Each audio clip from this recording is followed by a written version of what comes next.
दोस्तों, आपने इस दुनिया में कई खतरनाक पैरासाइट्स को देखा होगा। इनमें से कुछ हम इंसानों के लिए खतरनाक नहीं होते, तो वहीं कुछ ऐसे हैं जिनका एक हमला भी हमारी जान का दुश्मन साबित होता है। इन्हीं पैरासाइट्स में से कुछ तो इतने खतरनाक होते हैं कि वे किसी के दिमाग पर भी अपना कब्जा जमा लेते हैं। जी हाँ, हम सच कह रहे हैं। ये अनोखे पैरासाइट्स भी हमारी ही इस दुनिया का हिस्सा है, लेकिन इनके अंदर ऐसी खासियत होती है जिसके चलते ये किसी की भी पूरी बॉडी पर कंट्रोल करने में सक्षम होते हैं। ये पैरासाइट इतने खतरनाक होते हैं कि कब किसी के शरीर में घुसकर उस पर अपना राज जमाने लगते हैं, ये किसी को पता भी नहीं चलता। तो चलिए देर ना करते हुए जानते हैं इन पैरासाइट्स के बारे में। Jewel wasp. सबसे पहले हम जिस पैरासाइट के बारे में आपको बताने वाले हैं, इसके बारे में सुनकर अक्सर ही लोग अपने कानों पर भी भरोसा नहीं करते। इसे एमरल्ड कॉकरोच वास्प या फिर ज्वेल वास्प के नाम से जाना जाता है। ये एक ऐसी परजीवी यानी पैरासाइट है जो कॉकरोच को अपना शिकार बनाता है। जी हाँ दोस्तों, वही कॉकरोच जिसे अपने घरों में देखकर हम अक्सर ही डर जाते हैं और इनसे छिपने की कोशिश करते हैं। दरअसल ये कॉकरोच इतने डरावने होते हैं कि सभी को इनसे डर लगने लगता है। लेकिन वहीं अगर आप ज्वेल वास्प को देखें तो ये अपने शिकार के लिए कॉकरोच का ही चयन करती है। हालांकि ये हर किसी कॉकरोच को अपना शिकार नहीं बनाती, बल्कि इसके लिए इसे एक ऐसे कॉकरोच की जरूरत होती है जो ज्वेल वास्प के लार्वा से उसके बच्चे को जन्म दे सके, और इस काम के लिए उस कॉकरोच का पूरी तरह से स्वस्थ होना बेहद जरूरी होता है। लेकिन जितना कठिन ज्वेल वास्प के लिए एक ऐसा स्वस्थ कॉकरोच ढूंढना होता है, उससे भी मुश्किल होता है उस कॉकरोच के शरीर तक पहुंचना, क्योंकि कॉकरोच उससे बड़ा होता है और उसे भी चोट पहुंचा सकता है। हालांकि इसके बावजूद भी ज्वेल वास्प किसी तरह से कॉकरोच के शरीर के उस हिस्से तक पहुंच जाती है जहां से वो उसके अंदर अपना जहर इंजेक्ट कर सके। जब ज्वेल वास्प का ये डंक कॉकरोच के शरीर में लगता है तो उसके पैर पूरी तरह से पैरालाइज हो जाते हैं और बेचारा कॉकरोच चलने के लायक नहीं बचता। वैसे अगर आप सोच रहे हैं कि यही इस कहानी का अंत है, तो हम आपको बता दें कि पिक्चर तो अभी बाकी है मेरे दोस्त। दरअसल कॉकरोच के लाचार हो जाने के बाद ज्वेल वास्प एक और दमदार वार करती है जो सीधा कॉकरोच के सिर में होता है। इस अटैक के बाद बेचारे कॉकरोच की हालत और भी बुरी हो जाती है और वो एक जिंदा लाश बनकर रह जाता है। दरअसल हम ऐसा इसलिए कह रहे हैं क्योंकि इस वक्त कॉकरोच के सभी ऑर्गन्स तो ठीक से काम करते हैं, लेकिन मानसिक रूप से उसका बुरा हाल हो जाता है।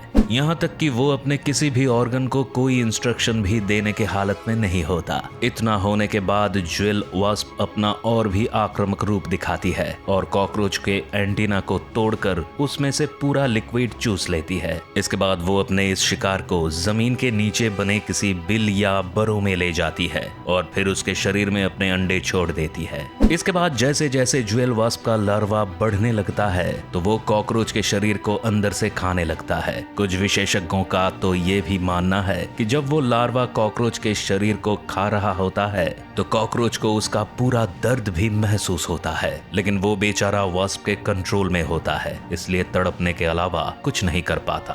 दोस्तों, इतना होने के बाद जब वो लार्वा बड़ा हो जाता है तो इस कॉकरोच के शरीर को फाड़ कर बाहर निकलता है। यहाँ जाकर एक ज्वेल वास्प का जन्म होता है और एक स्वस्थ कॉकरोच लाश में तब्दील हो जाता है। इस पूरी प्रोसेस को देखकर ये कहना तो गलत नहीं होगा कि इतनी बुरी मौत भगवान किसी को ना दे।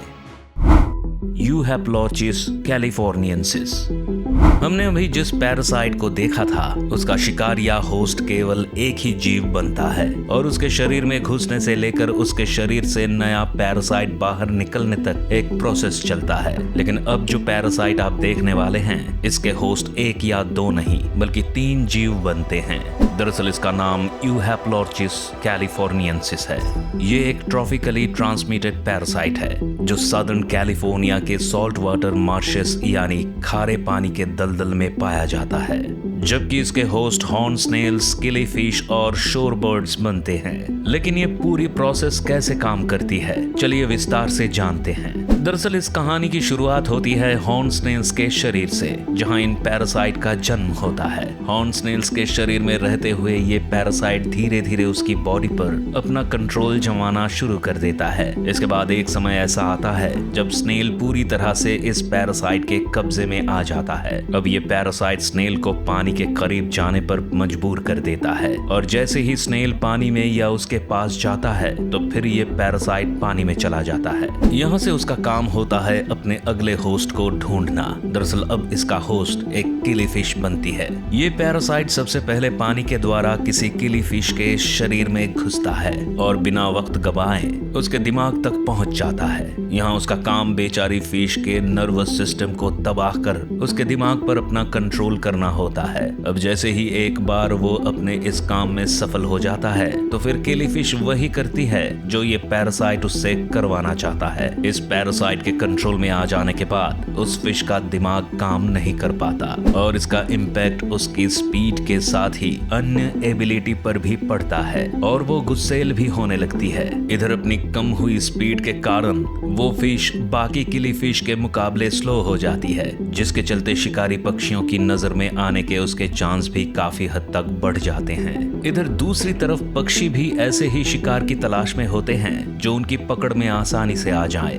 यहाँ नंबर आता है कैलिफोर्निया के मशहूर पक्षियों शोरबर्ड्स का, जो इन पैरासाइट के अगले होस्ट बनते हैं। दरअसल होता यह है कि शोरबर्ड्स तुरंत ही इन इन्फेक्टेड किलीफिश को खा लेता है, जिसके बाद वे पैरासाइट भी इन शोरबर्ड्स के शरीर में पहुंच जाते हैं। हालांकि शोरबर्ड्स के पेट में पैरासाइट को काफी लंबा समय गुजारना पड़ता है। इस दौरान वे अपने अंडे भी उसके पेट में ही देते हैं। अब जब शोरबर्ड्स के अंडे देने की बारी आती है तो उसके अंडों के साथ ही दूसरे पैरासाइट भी बाहर निकल जाते हैं, जिसके बाद इन्हें खाने के लिए फिर से इनके पहले होस्ट यानी हॉर्न स्नेल ही आगे आते हैं। अब फिर से वही पूरी प्रोसेस चालू हो जाती है और हॉर्न स्नेल के बाद किलीफिश और फिर शोरबर्ड्स इस पूरी प्रोसेस का हिस्सा बनते रहते हैं।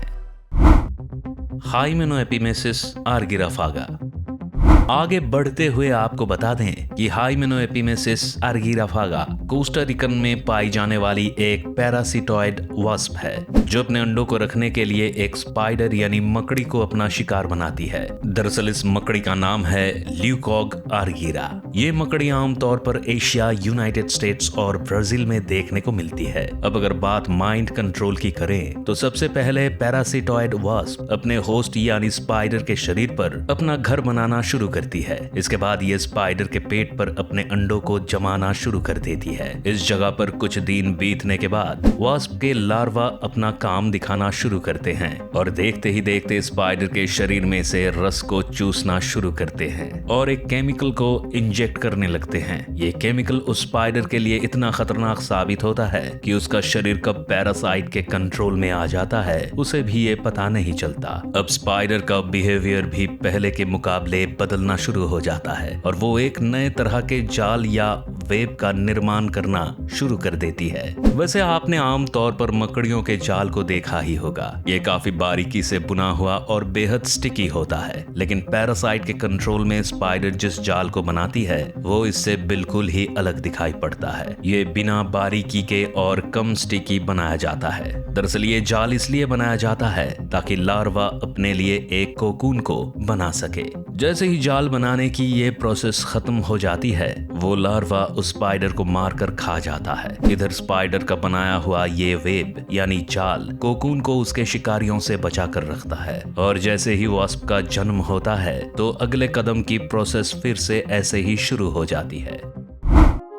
टॉक्सोप्लाज्मा गोंडी।